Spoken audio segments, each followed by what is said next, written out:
Breaking news. Right now, as you rewatching this, the biggest winter storm in over a decade is heading straight for your neighborhood.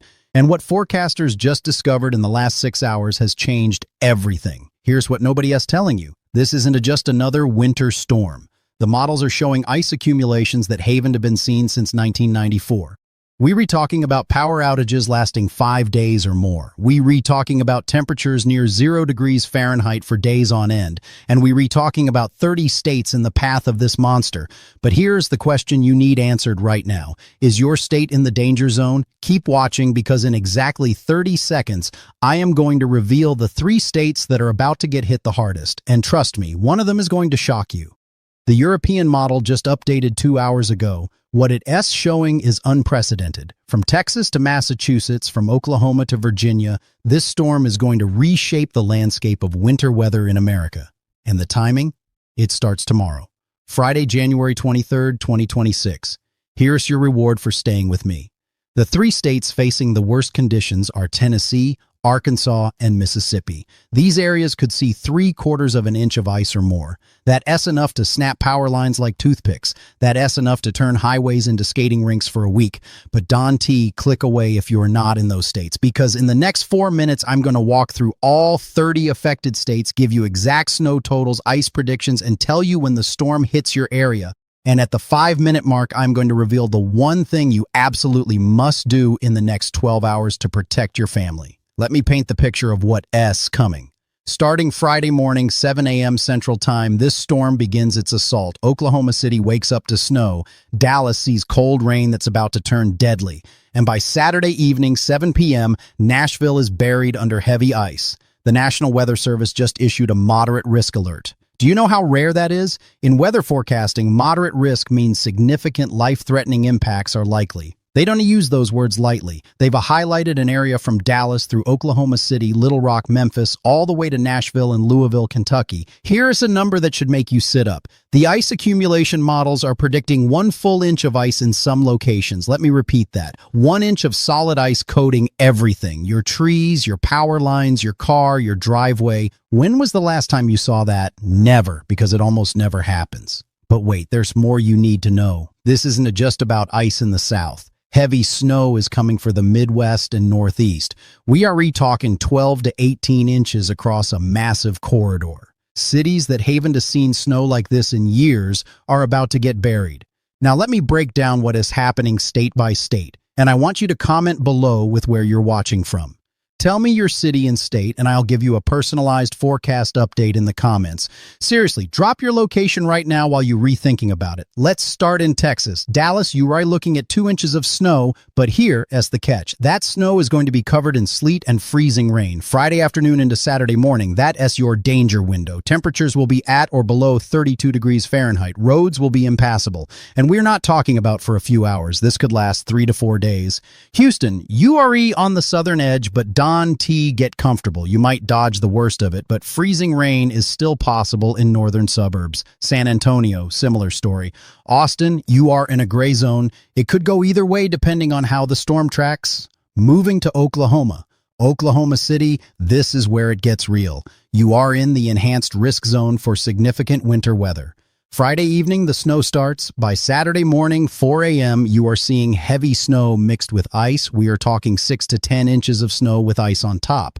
Tulsa, same situation. You are looking at 8 to 12 inches potentially. And that ice, up to ½ an inch. Kansas is next. Wichita, you are in the bullseye for heavy snow. 8 to 12 inches possible, maybe more. Saturday is going to be a complete whiteout situation for you. Roads closed, travel impossible, and the wind is going to make it worse. We talking wind chills below 0. Now let's talk about Arkansas, and this is where my heart breaks. Little Rock, you are in that terrible transition zone. You might see 4 inches of snow on the ground at some point, but it's going to be mostly sleet and freezing rain. Jonesboro, farther north, you're looking at 7 inches of snow. Bentonville, somehow you've been in the sweet spot through every model run. 12 inches of snow possible, maybe more. But here's what's really concerning about Arkansas, the ice belt. Northeast Arkansas into southern Missouri, this is where we could see the worst ice storm since 1994. 3/4 of an inch to 1 inch of ice accumulation, power outages lasting a week or more, and with temperatures near zero after the storm. If you lose power, this becomes life-threatening. Missouri, let's talk about you. St. Louis, 7 inches of snow is the current forecast. Could be more, could be less. But you are in a good position for a classic heavy snowfall event. Roads will be bad Saturday into Sunday, but at least you are not in the ice zone. Kansas City, similar situation. 6 to 9 inches likely. Louisiana, you are not off the hook. Northern Louisiana, especially around Monroe and Shreveport, you are in the significant ice zone. 1/2 inch to 3/4 of an inch possible. This is crippling ice. Power outages are almost guaranteed. Stock up on supplies now. Mississippi, this might be the worst hit state of all. The entire northern half of the state is under the gun for devastating ice. Jackson, Tupelo, Columbus, we are talking about ice accumulations that will shut down everything for days, 3/4 of an inch or more.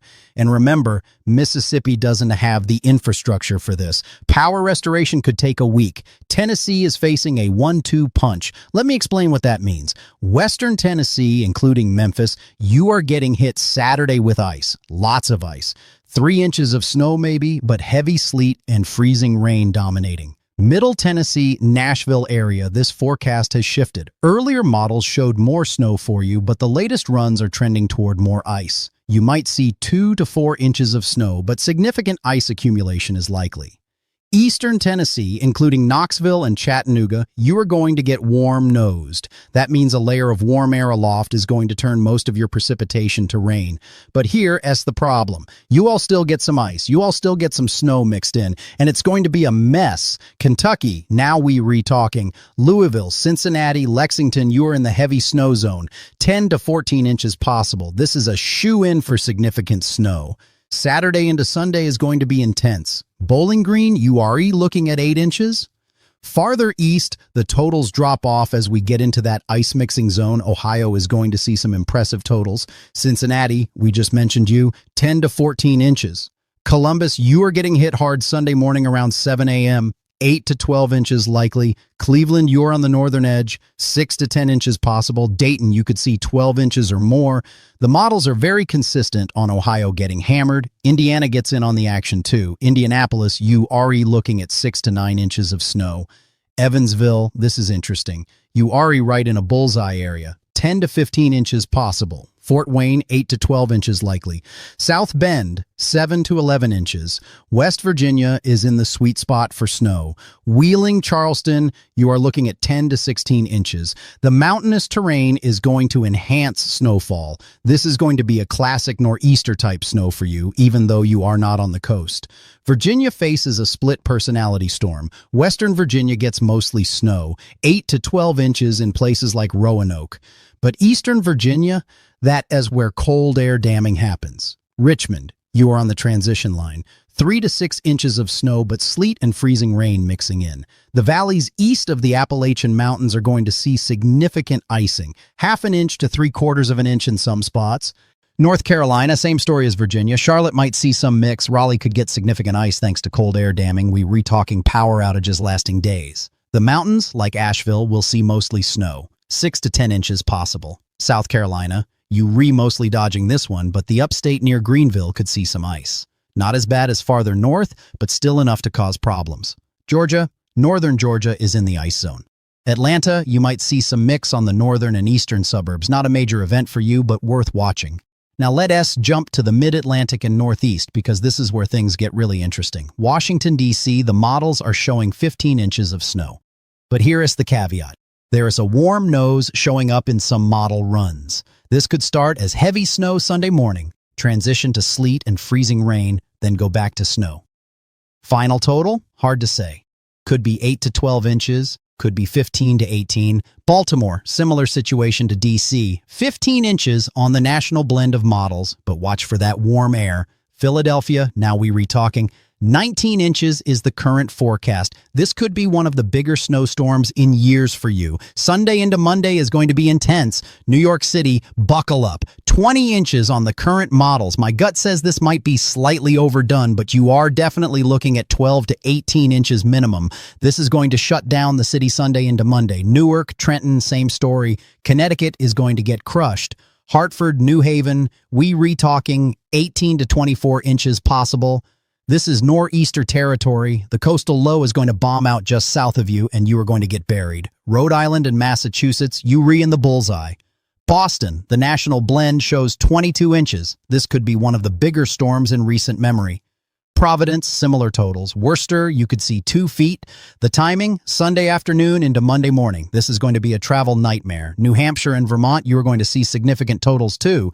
Manchester, Burlington, 15 to 20 inches possible. Maine, especially southern Maine like Portland, you are looking at 12 to 18 inches. Pennsylvania, beyond Philadelphia, is also in the heavy snow zone. Scranton, 17 inches on current models. Pittsburgh is on the western edge. You'll see snow, maybe 6 to 10 inches, but not as much as the eastern part of the state. Harrisburg, 12 to 16 inches likely. New Jersey, the entire state is in play. Newark, we mentioned. But even Atlantic City could see 10 to 12 inches. This is going to be a widespread snow event for you. Delaware, you are caught between snow and mix. Wilmington could see 8 to 14 inches, but there might be some sleet mixed in. Dover, similar situation. Maryland beyond Baltimore is also facing heavy snow. Frederick, Hagerstown, 10 to 15 inches possible.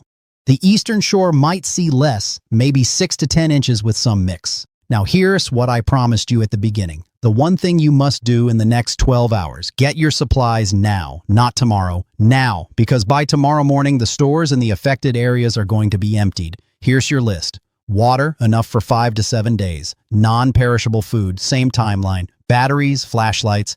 If you have a generator, fill it with gas and test it right now. Get your prescriptions filled. Charge every device you own. Fill your bathtub with water before the storm hits. And here is something most people forget. Cash. ATMs want to work without power. Have at least $200 in small bills. But the storm is just the beginning. What comes after is almost worse. Behind this system, Arctic air is pouring in. We re-talking temperatures well below average everywhere east of the Rocky Mountains. And this isn't tea for a day or two. This is for a significant period. Multiple days of sub-zero wind chills are possible from the plains through the Midwest. And that Arctic air, it is setting the stage for more storms. The pattern is locking in. There are already signals for another winter storm affecting the East Coast later next week. Potentially more snow and ice for the South Mid-Atlantic, Ohio Valley, and Northeast. Let me give you the timeline one more time because this is critical. Friday, January 23, 7 a.m., snow starts in Oklahoma City. By Friday evening, Dallas sees cold rain beginning. Saturday, 4 a.m., heavy ice developing across Oklahoma and North Texas. Saturday, 7 p.m., Nashville getting hit hard with ice. Sunday, 1 a.m., heavy snow in Cincinnati, Louisville, Lexington. Sunday, 7 a.m., Columbus, Ohio in the thick of it. Sunday, 1 p.m., Washington, D.C. and New York City getting pounded. Monday, 1 a.m., the coastal low hammers New England. By Monday evening, it's over. But the impacts last for days, maybe weeks in the ice zones. Now, here's something that should concern everyone. Texas and North Carolina have already declared states of emergency. That tells you how seriously officials are taking this. When states declare emergencies before a storm even arrives, that's your signal to take action immediately. The ice corridor from Dallas through Little Rock to Memphis to Nashville is going to make national headlines. This is where you will see dramatic images of downed trees, power lines draped across roads, transformers exploding. If you are in this zone and you not prepared for 5 days without power, you are taking a massive risk. And I want to be very clear about something. I'm not trying to scare you. I am trying to prepare you. There's a difference. Fear paralyzes. Preparation empowers. So take a deep breath, make your list, and execute your plan. School closings are going to persist into next week across the affected areas. This isn't a Monday back to normal situation. Wednesday or Thursday of next week is more realistic for areas that get hit hardest. Travel is going to be dangerous, potentially impossible in many areas. If you have travel plans this weekend anywhere from Texas to Maine, cancel them now. Seriously. This is not worth risking your life. Airlines are already issuing travel waivers. Thousands of flights will be canceled. Don to be the person stuck at an airport for 3 days because you thought you could make it out before the storm. Now, I mentioned earlier I want you to comment with your location. Here is why. The forecast is going to continue to evolve over the next 24 hours. By engaging in the comments, you will get notifications when I respond. That means you will see updates as the storm develops. So do it now. Tell me where you are watching from. What makes this storm so unusual is the combination of factors. We have a strong low-pressure system. We have abundant moisture from the Gulf of Mexico. We have Arctic air pouring down from Canada. And we have the perfect setup for prolonged freezing rain in areas that aren't equipped to handle it. The European model and the American GFS model are showing similar overall tracks, but they differ on some details. The European has been more consistent, which gives me more confidence in its solution. The GFS has been wobbling a bit, sometimes showing more sleet, sometimes more freezing rain. That uncertainty is normal this far out, but it's frustrating when you are trying to plan. The national blend of models takes multiple models and blends them together. It's generally conservative, meaning it tends to underdo extremes. So when the national blend is showing 20-plus inches of snow in Boston, that tells me the potential is there for even more. Here's a detail that matters if you are in the ice zone. The temperature profile is going to be nearly perfect for catastrophic icing. We need 3 things for freezing rain: a layer of warm air aloft, above freezing, a layer of cold air at the surface, below freezing, and precipitation falling from the warm layer through the cold layer. When you have that set up for hours on end, you get the kind of ice accumulations we reforecasting. 1 inch of ice adds roughly 500 pounds of weight to a power line. Think about that. Every span of power line between poles is now carrying hundreds of extra pounds. Trees are bearing thousands of pounds of extra weight on their limbs. Something has to give. And what gives is the infrastructure. Power companies are already pre-positioning crews. Utility workers from unaffected states are being called in to help. But even with all that preparation, restoration is going to take time. You can fix a downed power line when ice is still accumulating. Crews have to wait until conditions improve. Then they have to assess the damage. Then they have to repair it. That process takes days in good conditions. In these conditions, a week or more in some areas is realistic. Here is what's happening behind the scenes that you don't see. Emergency management officials in every affected state are holding briefings right now. They re-coordinating with FEMA. They reactivating emergency operations centers. They repositioning resources. National Guard units are being put on standby in multiple states. This is the real deal. This is not hype. This is not clickbait. This is a legitimate, dangerous, historic winter storm. Now let's talk about what happens Monday and Tuesday after the main storm exits. The cold air that floods in behind this system is going to be brutal. We are talking single-digit temperatures from the plains through the Midwest. Wind chills below zero, possibly as low as 20 below zero in some areas. And remember, this is coming right after a major storm.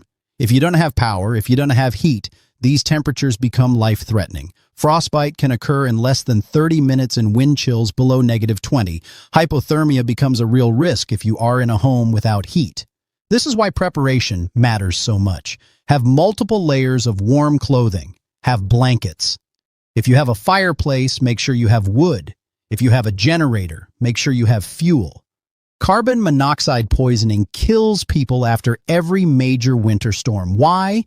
Because people bring generators inside, or they run vehicles in attached garages to stay warm.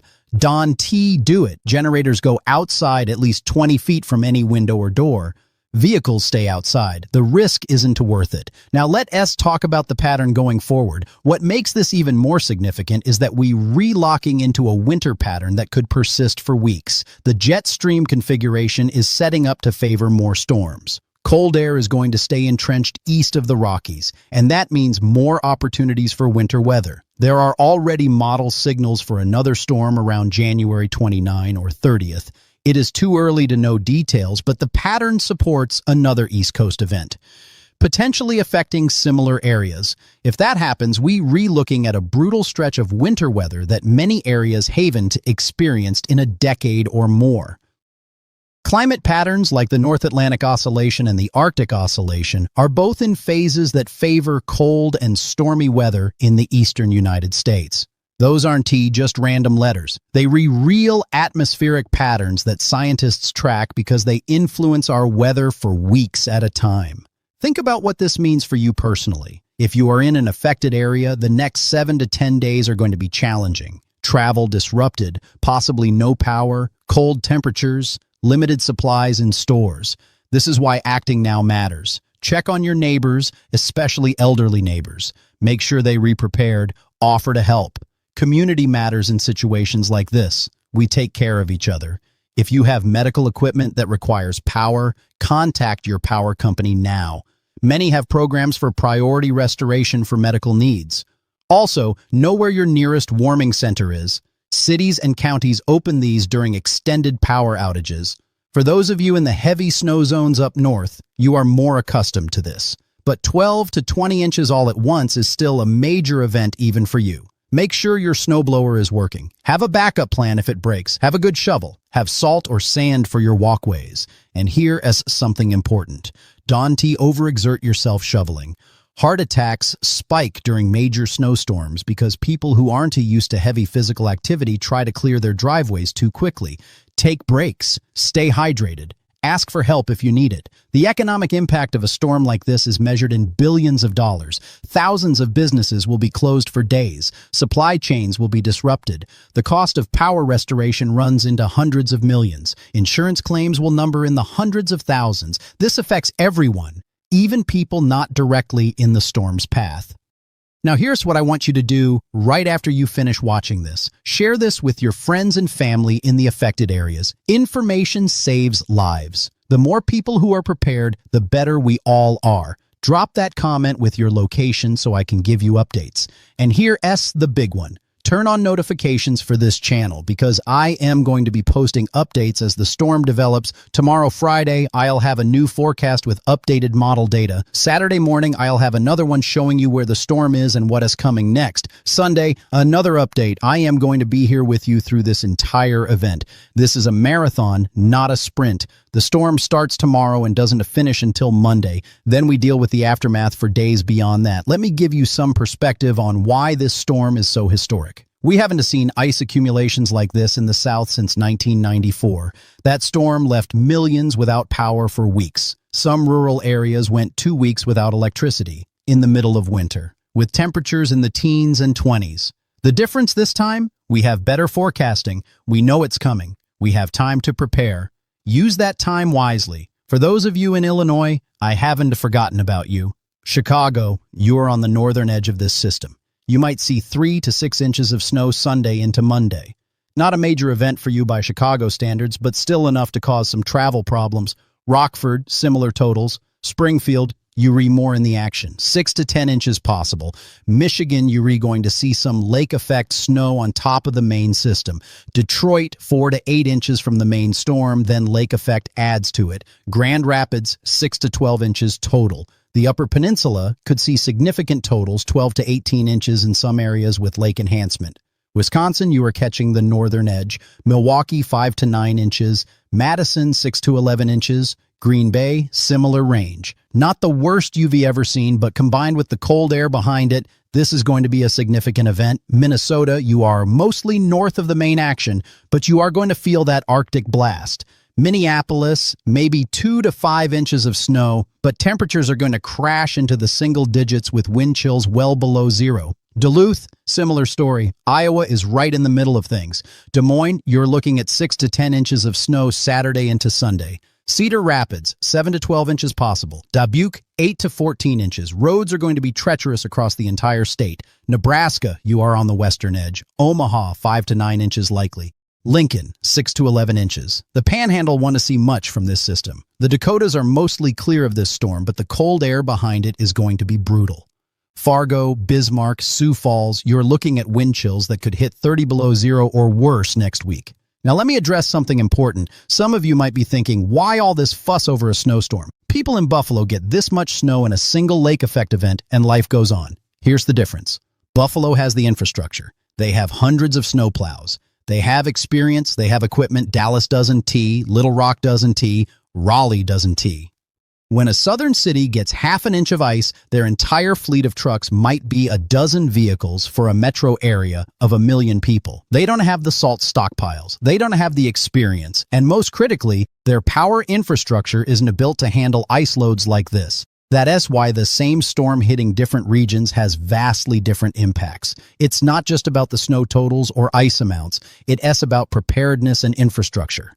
Here's another critical point about timing. This storm is hitting on a weekend. That's actually a small blessing. Schools are already closed. Many businesses are closed. Traffic is lighter. Imagine if this hit on a Tuesday morning rush hour. The chaos would be exponentially worse. But the weekend timing also means some people might not take it seriously. They might think, I'll just stay home and it'll be fine. And for many of you, that's exactly the right approach. But you need to be prepared to stay home not just for the weekend, but potentially into next week.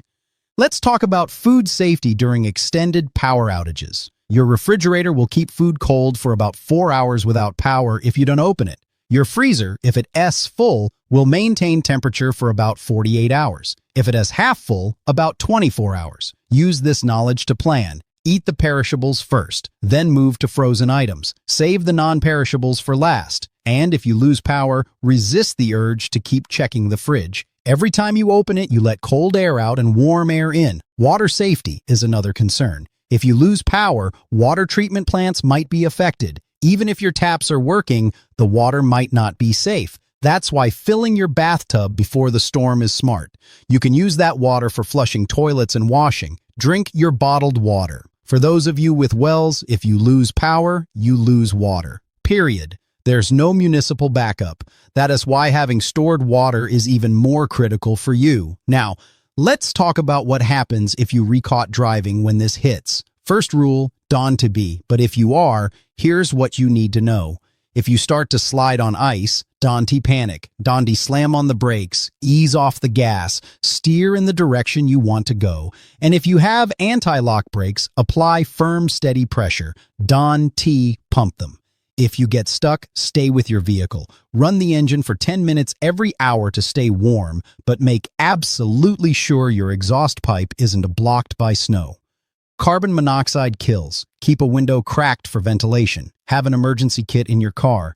Blankets, water, non-perishable snacks, flashlight, first aid kit, phone charger, sand or kitty litter for traction. A small shovel. These things could save your life. Here's something else to think about. Cell towers run on battery backup when they lose power. Those batteries typically last 8 to 24 hours. After that, if power isn't restored, you might lose cell service. That is why having a battery backup for your phone isn't enough. You need a plan for if the whole network goes down. Landlines, if you still have one, often work even when power is out. That's because phone lines carry their own power. If you have an old-fashioned corded phone, not a cordless one, it should work even in a blackout. For parents with young children, this storm presents unique challenges. Kids get bored quickly without power. No TV, no tablets, no video games. Have activities planned. Board games, books, cards, craft supplies. Keep them occupied and their minds off the situation. For pet owners, make sure you have enough food and water for your animals too. If you evacuate to a warming center, know which ones accept pets. Not all do. Have a plan for your animals. Livestock owners in rural areas, this is critical for you. Make sure animals have shelter. Make sure water sources 1T freeze. Have feed accessible. The cold behind this storm will be brutal on animals. Here's a reality check about the cold temperatures coming. When we say wind chills of 20 below zero, that's not an exaggeration. At those temperatures, exposed skin can develop frostbite in less than 30 minutes. Frostbite on your fingers, toes, nose, ears. It's real. It's dangerous. It's permanent damage if not treated. Signs of frostbite include numbness, white or grayish skin, unusually firm or waxy skin. If you see these signs, get inside immediately. Don't rub the affected area. Warm it gradually with body heat or lukewarm water. Never use direct heat like a heating pad or fire. Hypothermia is even more dangerous. Signs include shivering, confusion, drowsiness, slurred speech. In severe cases, the person stops shivering altogether. That's a medical emergency. Call 911 immediately. While waiting for help, move the person inside, remove wet clothing, warm them gradually with blankets. These aren't a scare tactics. These are real medical emergencies that happen every major winter storm. Being informed could save a life. Maybe your own, maybe someone you love. Now, for those of you thinking about using alternative heating methods, be extremely careful. Space heaters are the leading cause of house fires during winter. Never leave them unattended. Keep them at least 3 feet away from anything flammable. Never use your oven to heat your home. Never use a grill or camping stove indoors. Candles are another fire hazard. If you use them for light, never leave them burning when you sleep or leave the room. Put them in sturdy holders on stable surfaces away from anything that can burn. Let me talk about the financial impact for a moment. If you re-hourly worker and your business closes for 3 or 4 days, that S lost wages. If you ray a small business owner and you can to open for a week, that S lost revenue you might never recover. This storm has real economic consequences for real people. That's why disaster preparedness isn't just about physical safety, it's about financial resilience too. Do you have an emergency fund? Even a few $100s can make a huge difference if you miss a week of work. Insurance is another consideration. Do you have adequate homeowner S or renter S insurance?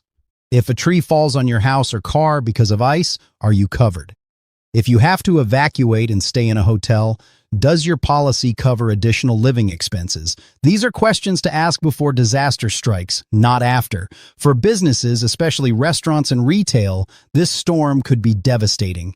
Inventory that spoils, lost sales, employees who can get to work. If you are a business owner, now is the time to review your business interruption insurance. The ripple effects of a storm like this extend far beyond the immediate impact zone. Shipping and logistics get disrupted, packages get delivered, supply chains get backed up. Even if you are not in the storm S path, you might feel the effects. Manufacturing plants in affected areas shut down. That impacts production nationwide. Just-in-time inventory systems that keep stores stocked rely on constant shipping. A week of disruption can cause shortages elsewhere. This is all connected. This is all important. This is why a regional winter storm becomes national news. Now, let me address the forecast uncertainty one more time. I've given you specific numbers, specific totals. But weather forecasting isn't an exact science. These numbers could change. They probably will change somewhat as we get closer to the event. That doesn't mean the forecast is wrong. It means we are dealing with a complex atmospheric system and we refining our understanding as we get more data. The general pattern is clear. The impacts are clear. The specific details will come into focus over the next 24 to 48 hours. So when you see me post updates tomorrow with slightly different totals, that is not flip-flopping. That is science. That is using the best available data to give you the most accurate forecast possible. Your job is to stay informed. Check for updates. Be flexible. Be ready to adjust your plans. That's how you stay safe. Remember, this isn't just about the next 3 days. The pattern we're re-entering could persist for weeks. This might be the first of several winter storms. Use this one as practice. Learn what works. Learn what doesn't. Refine your emergency plan. Because if there's another storm in 10 days, you will be better prepared. You will know what supplies you ran out of. You will know what you wish you'd had. You will know what worked and what didn't. That is the silver lining in all of this. Hard experiences teach valuable lessons, and those lessons could save your life in the future. Stay informed, stay safe, stay prepared. And remember, we all in this together. Comment your location now. Let me know where you're watching from and let's help each other get through this historic winter storm. Drop a comment, turn on notifications, share this with anyone